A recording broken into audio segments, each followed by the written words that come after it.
Асаляму алейкум. 18 лютого в нас перший суд. Моя єдина радість – це те, що в цей день я побачу своїх близьких людей. Нас усіх незаконно утримують в цих стінах, в одній будівлі, але я не можу дізнатися жодних новин від них. Іноді у яскраві дні промені сонця проникають у мою камеру, і ці прекрасні кримські дні вони радують мою душу. В таку погоду я згадую, як гуляв із сім'єю, з дружиною і донькою, як будували плани на майбутнє.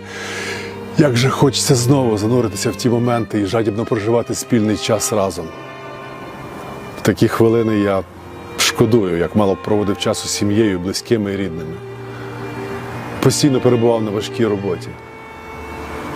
Щодня, день у день намагаюся знайти собі завдання, щоб трішки відволіктися від туги за рідними і близькими. Але я відчуваю колосальну підтримку небайдужих людей, завдяки яким я знаходжу сили і продовжую свою боротьбу за справедливість. І вірю в те, що справедливість рано чи пізно переможе. Я витримаю всі випробування, які підносить нам Всевишній. Хочу висловити подяку всім, хто нас підтримує. Ви не даєте нам падати духом навіть у таких умовах. Азіз Ахтем. Один за одного.